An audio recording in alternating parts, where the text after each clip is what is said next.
Alright, welcome to another video here for Ether Raids. We're going to go through this match here just to see what transpired. This was my first encounter with Hector, the new harmonic Hector in Astra season, and it reminded me that I need a counter for this unit in Astra season as well as light season. I have 2 counters in light season, but none in Astra season, and you'll see it play out here that I kind of just got walled out. Potentially, maybe Camilla could have done it, I guess, but it kind of didn't play out that way, as she is the primary initiator on this team, so she usually goes in first, so that was never really going to be an option to have her be the one to take him out, unless I had... well, you'll see how it plays out that I don't really have the opportunity to dance Camilla to try to figure out if she could do it or not. So, yeah, a lot of this was just me trying to get up there, get a hit in on Hector with whoever was available, and take out whatever I could and see if maybe it could work out in my favor. And ultimately, it did not. So I'm going to cut through some of the boring bits here because some of it is long. And we're going to get to the fun part here. Some of the structures are broken, particularly on that left side below Mirabilis, which is my entry point. That's where I'm going to go up with Camilla and try to figure stuff out from that side. Thankfully, we have a safety fence this week. Otherwise, this would not have been possible. I don't think I would have even been able to try. Well, maybe I could have just moved Elm down, because Elm is really the only one being threatened here because of charge. On the threat range over in that right-hand lane there. So Elm is the one that would have probably gotten taken out if we didn't have the safety fence, but we do. Could have just moved him down 1 space, I guess, and it would have been fine. But yeah, Mirabilis is the target. My other thinking process or thought process was to take out Ather, but then the defense would have started to move. They have Mirabilis as a dancer, and they have the Byleth ring on... My heart is racing. What's that girl's name? Hilda. So certainly. 1 should get the dance off, and 2 should get her action back because she has that extra action. So those 2 combination of Mirabilis and the Hilda would have been bad for me. Somebody would have ended up all the way down to the bottom of the map, and I would have lost. So was not an option to really take out Ather. I had to go all the way up.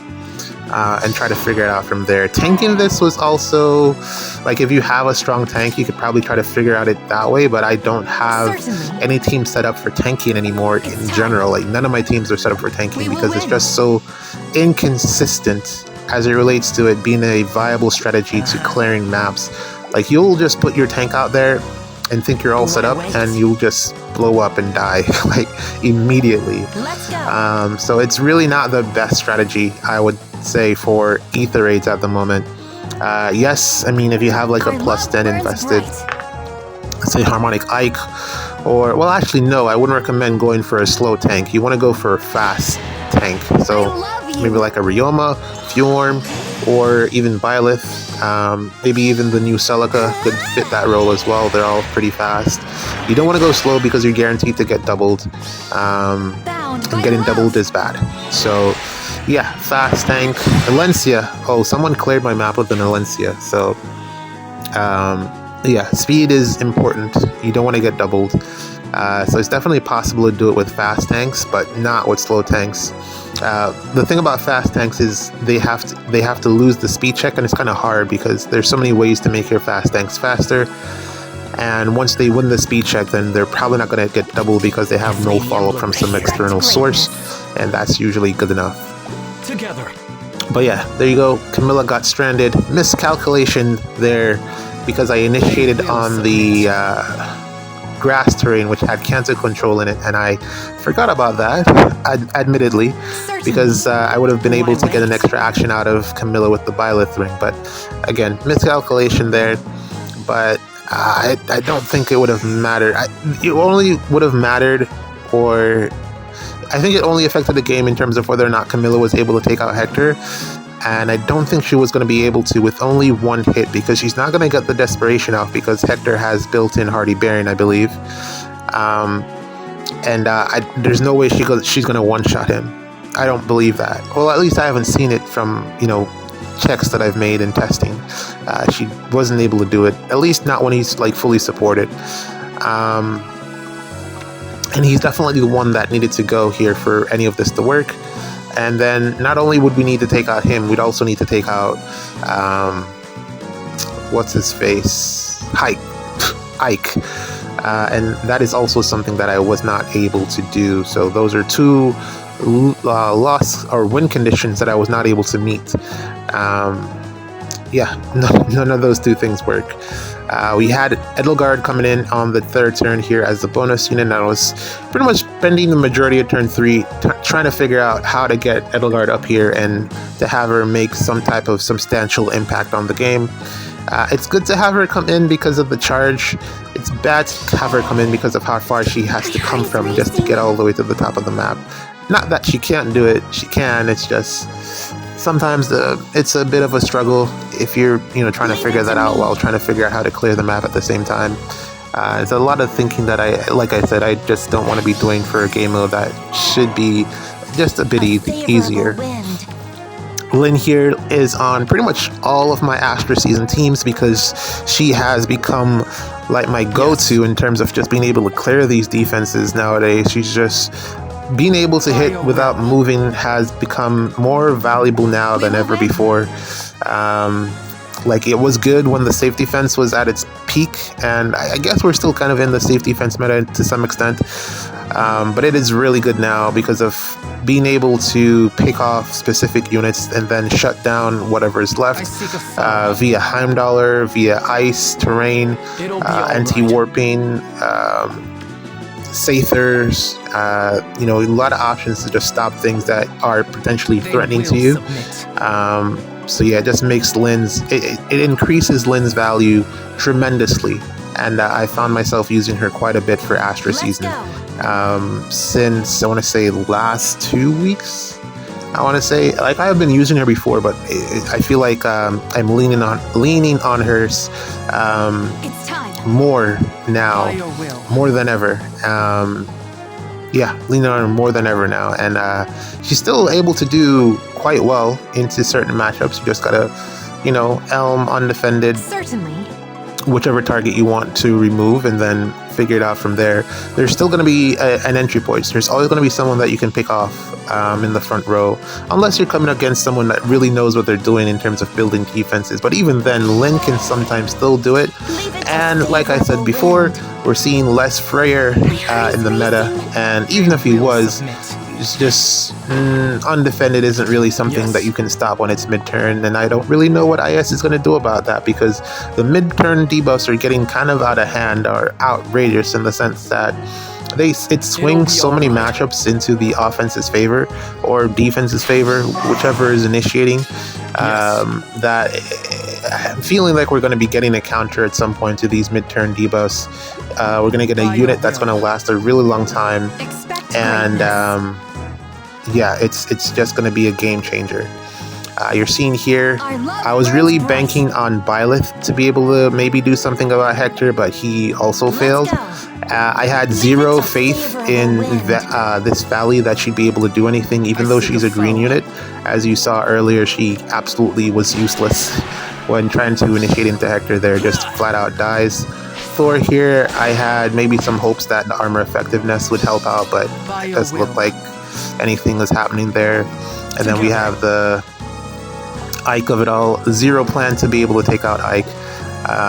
Really, if Ike is left alone, I can deal with him. Same with Hector, maybe, if I was able to get him alone, but it's just, both of them are going to be on the map, and it's just not going to be possible for me to be able to isolate them and take them out in any capacity, which is essentially what I've been trying to do, as you can see me try to slowly move up here. But overall, it just did not work out in my favor.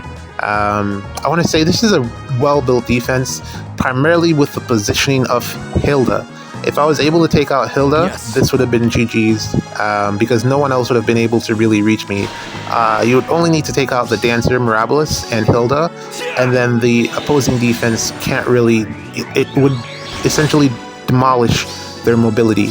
and you'd be able to just clear the remainder of the map without any significant challenges, aside from, you know, taking out Ike, because he would move the furthest down, and then Hector would still get stuck somewhere in the back because he's an armor with no movement.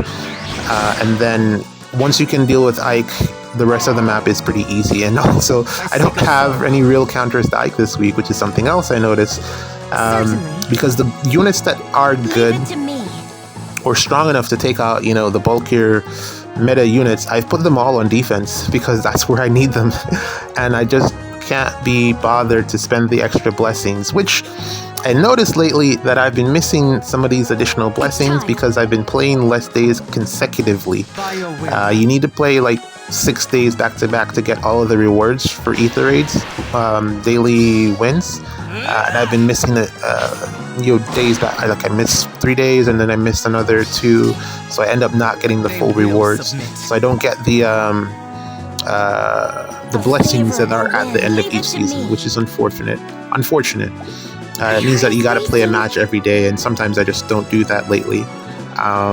But it's fine, I guess, since I'm not really using some of the blessings. And also I'm just, you know, like I said, I'm putting them on defense and not blessing them for offense so that I can save on blessings. And also I need them more on defense so they just stay there. Like, thinking of Harmonic Ivy.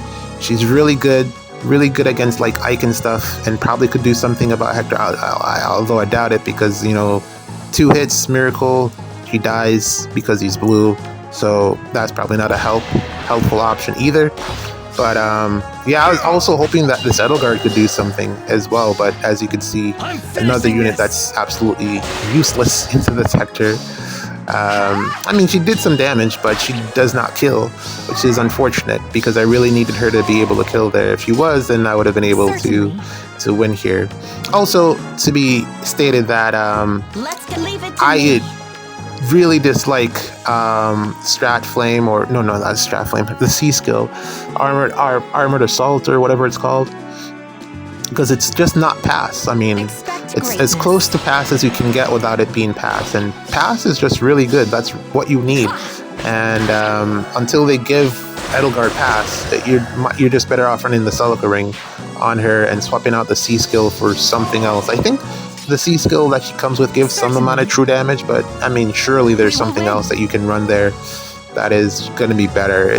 You just want to get pass, man. Like, pass is just that good currently. And because I didn't have it, it was just a challenge to get her up there. Thankfully, we had Thor to allow us to, you know, move about. I had to break a structure there, and then, you know, I could warp in with Edelgard. But from here, I can't kill any of these 2 units, and it's pretty much GG's. There's nothing more that I can do. If I had given Edelgard maybe Reflex, then she could potentially have done something. But the dual hindrance was up, 2 dual units on the board, or harmonic units on the board. Can't get rid of them, so I can't pop my harmonic dual skills in return. And no reflex. That's the only thing this Veil is potentially good for, having they should have just given her reflex. But the thing is, she doesn't really double, meaning follow-up attack. So that's probably why they didn't give it to her in her weapon as a drive or as a status effect. But that's kind of what she need. That's where she needed it, and not in her dual button. So that was pretty much it for that match. GG's to my opponent. Good win for him. That was a rematch, I believe. Was that a rematch? I don't remember, but I ultimately just didn't get the win. And here we go with the match that I played after that one. And this one is pretty easy. Go up there with Edelgard, smack things, or which is what I did. I just used Lin to snipe the save, who did not have his refine and remix in for Mortis, and then picked off everything else from there. And that was pretty much GG's. It was really a straightforward map, which is thankful because sometimes you just don't get those, as you can see from the previous one, or as you saw from the previous one. Again, that was just really tough. And after that match, I went back to look at the last team slot that I had, and I decided that I needed to incorporate some options in there in terms of being able to deal with units like Hector and Ike and, you know, Celica, and just the armored units overall that are, you know, really bulky currently in the meta. Like, it's really easy for Astra season. You can just avoid them, but I was trying to find some type of power option to be able to break through them. And ultimately, I realized that there just was not enough power options. So I had to just rethink my entire strategy when it came to team building for an offensive team for Astra season, to be able to deal with team compositions that had Hector or Ike or anyone of that nature, since I just wasn't able to do it. So, like I said, I pulled for Soth on the banner, the spring banner, and I also sparked Loki, because I think overall she has the most support, or she offers the most supports for the teams that I'll probably build, and I think I can also use her on defense. Again, I need more options on defense. So yeah, I think I tried rather with both of those units to have them initiate into Hector and try to take him out, but sadly neither of them were capable of doing it. Loki died, and Soth died as well, which is unfortunate. I was really banking on Soth to be able to take out Hector, and that would have essentially won me the rest of the season. But he just was not able to do it, and I'm probably gonna, bench him as well, since there's a lot of stuff in his new Bane, but he still is a bit underwhelming in terms of performance. Hector alone, not being able to scratch Hector was a massive indicator for me that there's something lacking with that unit. But yeah, that's another change that I need to make as well. I feel like we're moving quickly. Definitely a new age of units. And we gotta make adjustments accordingly. I think I definitely want to put Celica on defense. I kind of like her there. I just gotta build around her. Hopefully I can get a merge. Well, Dragon Flowers, I guess, because her banner isn't gonna be back for a while. Maybe I should swap to Byleth instead, because I think I have a merge with Byleth. But I really do prefer Celica because she's a dual harmonic, so that ticks one box at least for defense. But she really does function very similarly to Byleth, and has that built-in miracle, which is an additional plus. So yeah, I think I want to run her on defense. So you can look out for that at some point. For this week, I don't think I'm going to put out the defense replays, because I haven't changed it. It's the same defense for Astra Anima season that I've used all along. This will end it. We'll see how the rest of the week goes, and the rest of the results go. Rather, today's the last day. Right away. Yeah, so far it's been pretty much the same. It's 8 and 11. 11 and 8 and 3. Total of 11 matches that I've seen, and lost to speed checks because I don't have anyone fast enough on the first 2 turns to be able to win a speed check. So if they pop out someone with a pair up in the B skill, I've automatically lost the match, and just won't be able to do enough damage through the flat DR. And then there was one match where the opponent did something creative with I forget who it was, but it was kind of creative, and it was, yeah, they did a pretty good job with that clear. Well, actually, no, they got, to be fair, a bit lucky with the movement of my team, and also they picked off the right units. They took out the right units that needed to be removed to allow them to have a better chance at winning. So kudos to the opponent for that. But overall, the rest were wins, some instant surrenders, and some 6-unit losses. So it's still holding up surprisingly well, given the meta that we're currently in and how strong everything is. This is why I said before that you really don't want to be tanking things unless it's fast, unless you're using a speed tank, because everything else kind of just dies. Fjorm did very well against my defense, and this is kind of bizarre because I'm typically the Omni tank connoisseur, or I am an Omni tank connoisseur as well. I find it so much simpler to just sit there and tank things, but I have not been able to use Fjorm in that capacity because I'm afraid that she will just blow up. So I've just been player phasing, and Fjorm is actually really good, so it's kind of unfortunate that I'm not using her to her full potential, but GG's, let's play another match.